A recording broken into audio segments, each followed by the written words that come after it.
ಒಂದೇ ರೀತಿಯಾಗಿ egg masala egg gravy ತಿಂದು ಬೋರ್ ಆಗಿದ್ರೆ ಒಮ್ಮೆ ಈ ರೀತಿಯಾಗಿ ಎಗ್ ಮಸಾಲ ಎಗ್ ಗ್ರೇವಿನ ಟ್ರೈ ಮಾಡಿ ನೋಡಿ. ಮನೆ ಮಂದಿ ಎಲ್ಲ ಫುಲ್ ದಿಲ್ ಖುಷಿಯಾಗಿ ತಿಂತಾರೆ. ಅದಲ್ಲದೆ ಮತ್ತೆ ಮತ್ತೆ ಕೇಳ್ತಾರೆ ಅಷ್ಟು ರುಚಿ. ಬನ್ನಿ ನೋಡೋಣ ಯಾವ ರೀತಿಯಾಗಿ ಮಾಡೋದು ಅಂತ. ಮೊದಲಿಗೆ ಒಂದು ಜಾರ್ನಲ್ಲಿ ಸ್ವಲ್ಪ ಕೊತ್ತಂಬರಿ ಸೊಪ್ಪನ್ನು ಹಾಕೊಳ್ಳಿ. ನಾನಿಲ್ಲಿ 1 ಹಿಡಿಯಷ್ಟು ಕೊತ್ತಂಬರಿ ಸೊಪ್ಪನ್ನು ಹಾಕೊಳ್ತಾ ಇದ್ದೀನಿ. ಹಾಗೆ 1 ಹಿಡಿಯಷ್ಟು ಪುದೀನ ಸೊಪ್ಪು, ನಂತರ ಸ್ವಲ್ಪ ಗೋಡಂಬಿ. ಇಲ್ಲಿ ನಾನು 5 ಗೋಡಂಬಿಯನ್ನು ಹಾಕೊಂಡಿದ್ದೀನಿ. ಹಾಗೆ ಖಾರಕ್ಕೆ ಅನುಗುಣವಾಗಿ ಹಸಿಮೆಣಸಿನಕಾಯಿಯನ್ನ ಹಾಕೊಳ್ಳಿ. ನಾನಿಲ್ಲಿ ಒಂದು 8 ಹಸಿಮೆಣಸಿನಕಾಯಿ, ಹಾಗೆ ಒಂದು 3 ಕಡ್ಡಿಯಷ್ಟು ಕರಿಬೇವನ್ನ ಹಾಕೊಂಡಿದ್ದೀನಿ. ನಂತರ ಇದಕ್ಕೆ ಒಂದು 2 ಸ್ಪೂನಷ್ಟು ಕಡಲೆ ಹಿಟ್ಟನ್ನ ಆ್ಯಡ್ ಮಾಡ್ಕೊಳ್ತಾ ಇದ್ದೀನಿ. ಇದು ನಿಮಗೆ ಚಪಾತಿ ಜೊತೆ ರೋಟಿ ಜೊತೆ ಸೂಪರ್ ಕಾಂಬಿನೇಷನ್ ಅಂತಾನೆ ಅನ್ಬೋದು. ಈಗ ಇದನ್ನ ನುಣ್ಣಗೆ ಗ್ರೈಂಡ್ ಮಾಡ್ಕೋಬೇಕಾಗುತ್ತೆ. ಸ್ವಲ್ಪ ನೀರನ್ನ ಆ್ಯಡ್ ಮಾಡಿಕೊಂಡು ಈಗ ಇದನ್ನ ಪಕ್ಕಕ್ಕೆ ಎತ್ತಿಟ್ಕೊಳ್ಳೋಣ. ಮತ್ತೊಂದು ಕಡಾಯಿಯಲ್ಲಿ ಎಣ್ಣೆಯನ್ನು ಹಾಕಿ ಅದಕ್ಕೆ ಸ್ವಲ್ಪ ಸೋಂಪನ್ನು ಹಾಕೊಳ್ಳಿ.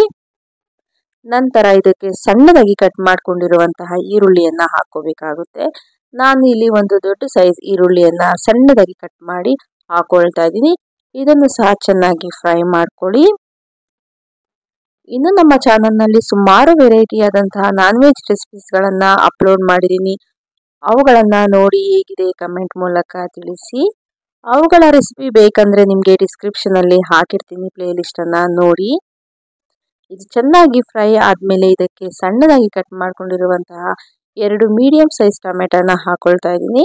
ಇದನ್ನು ಸಹ ಚೆನ್ನಾಗಿ ಫ್ರೈ ಮಾಡಿ ನಂತರ ಇದಕ್ಕೆ ರುಚಿಗೆ ತಕ್ಕಷ್ಟು ಉಪ್ಪು ಹಾಗೂ ಸ್ವಲ್ಪ ಅರಿಶಿನವನ್ನ ಹಾಕೊಳ್ಳಿ. ನಂತರ ಇದಕ್ಕೆ ಸ್ವಲ್ಪ ಶುಂಠಿ ಬೆಳ್ಳುಳ್ಳಿ ಪೇಸ್ಟ್ ಅನ್ನು ಸಹ ಆ್ಯಡ್ ಮಾಡ್ಕೊಳ್ಳಿ. ಈಗ ಎಲ್ಲವನ್ನು ಸಹ ಒಮ್ಮೆ ಚೆನ್ನಾಗಿ ಮಿಕ್ಸ್ ಮಾಡಿ ಫ್ರೈ ಮಾಡ್ಕೋಬೇಕಾಗುತ್ತೆ.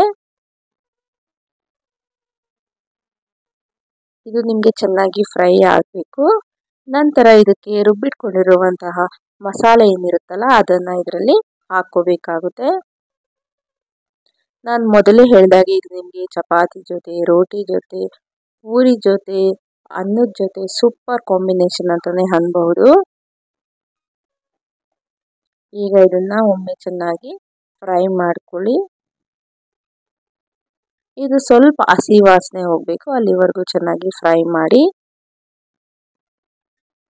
ನಂತರ ಇದಕ್ಕೆ ಸ್ವಲ್ಪ ನೀರನ್ನ ನೋಡಿಕೊಂಡು ಆ್ಯಡ್ ಮಾಡ್ಕೊಳ್ಳಿ. ಕನ್ಸಿಸ್ಟೆನ್ಸಿಯನ್ನ ತುಂಬ ಜಾಸ್ತಿ ನೀರನ್ನು ಹಾಕೋಬೇಡಿ, ತುಂಬ ಕಡಿಮೆ ನೀರನ್ನು ಆ್ಯಡ್ ಮಾಡಬೇಡಿ. ಕನ್ಸಿಸ್ಟೆನ್ಸಿ ನೋಡಿ ಹಾಕೊಳ್ಳಿ. ನಂತರ ಇದಕ್ಕೆ ಮೇಲೆ ಸ್ವಲ್ಪ ಕಸೂರಿ ಮೇಥಿ, ಸ್ವಲ್ಪ ಗರಂ ಮಸಾಲ ಹಾಗೂ ಒಂದು ಸ್ವಲ್ಪ ಖಾರದ ಪುಡಿಯನ್ನು ಆ್ಯಡ್ ಮಾಡ್ಕೊಳ್ಳಿ.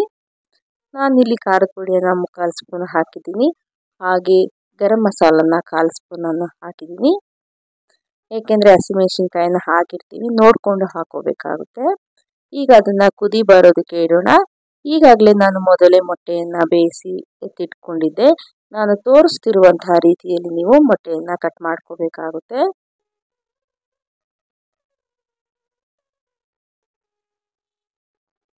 ಈ ರೀತಿಯಾಗಿ ಸರ್ಕಲ್ ಶೇಪಲ್ಲಿ ನೀವು ಮೊಟ್ಟೆಯನ್ನು ಕಟ್ ಮಾಡ್ಕೊಳ್ಳಿ. ನಾನು ಎಲ್ಲ ಮೊಟ್ಟೆಗಳನ್ನು ಸಹ ಅದೇ ರೀತಿಯಾಗಿಯೇ ಕಟ್ ಮಾಡಿ ಎತ್ತಿಟ್ಕೊಳ್ತಾ ಇದ್ದೀನಿ. ನೀವು ಬೇಕಾದರೆ 2 ಭಾಗ ಮಾಡಿ ಸಹ ಹಾಕಬಹುದು, ಇಲ್ಲ ಈ ರೀತಿಯಾಗಿ ಸರ್ಕಲ್ ತರ ಮಾಡಿ ಸಹ ಹಾಕಬಹುದು. ಈಗ ಮೊಟ್ಟೆನೆಲ್ಲ ಕಟ್ ಮಾಡಿ ಎತ್ತಿಟ್ಕೊಂಡಿದ್ದೀನಿ. ಈಗ ಇದು ಸಹ ಗ್ರೇವಿನೂ ಸಹ ಚೆನ್ನಾಗಿ ಬಾಯ್ಲ್ ಆಗ್ತಾ ಇದೆ. ಈಗ ಮೇಲೆ ನಾನು ಒಂದು 2 ಸ್ಪೂನಷ್ಟು ಮೊಸರನ್ನ ಆ್ಯಡ್ ಮಾಡ್ತಾ ಇದ್ದೀನಿ. ನೀವು ಮೊಸರು ಇಷ್ಟ ಇಲ್ಲ ಅಂದರೆ ಕ್ರೀಮ್ ಸಹ ಹಾಕೋಬಹುದು. ನಂತರ ಇದಕ್ಕೆ ಈಗಾಗಲೇ ಕಟ್ ಮಾಡಿ ಇಟ್ಕೊಂಡಿರುವಂತಹ ಮೊಟ್ಟೆ ಪೀಸಸ್ ಏನಿರುತ್ತಲ್ಲ ಅದನ್ನು ಇದರಲ್ಲಿ ಹಾಕಿ ಒಂದು 2 ನಿಮಿಷ ಇದನ್ನು ಚೆನ್ನಾಗಿ ಬಾಯ್ಲ್ ಮಾಡಬೇಕಾಗುತ್ತೆ. ನೀವು ಮೊದಲೇ ಹಾಕುವಾಗ ನೀರನ್ನು ನೋಡಿಕೊಂಡು ಹಾಕೊಳ್ಳಿ. ತುಂಬ ನೀರಾದರೂ ಇದು ಚೆನ್ನಾಗಿರಲ್ಲ. ಹಾಗಾಗಿ ಕನ್ಸಿಸ್ಟೆನ್ಸಿಯನ್ನು ನೋಡಿಕೊಂಡು ಹಾಕೋಬೇಕಾಗುತ್ತೆ ನೀರನ್ನು. ಇದು ಸ್ವಲ್ಪ ಗ್ರೇವಿ ಕನ್ಸಿಸ್ಟೆನ್ಸಿ ಬರಬೇಕು, ಅಲ್ಲಿವರೆಗೂ ನಾವು ಬಾಯ್ಲ್ ಮಾಡಬೇಕು. ಈಗ ನೋಡ್ತಾ ಇರ್ಬೋದು ಈ ಕನ್ಸಿಸ್ಟೆನ್ಸಿಲಿ ಇರಬೇಕು. ಈಗ ಎಗ್ ಗ್ರೇವಿ ರೆಡಿ ಆಗಿದೆ. ನೋಡ್ತಾ ಇದ್ದೀರಲ್ಲ ಎಷ್ಟು ಚೆನ್ನಾಗಿದೆ ಅಂತ. ನಾನು ಇದಕ್ಕೆ ಮಿನಿ ಪರೋಟನ ಮಾಡಿದೆ.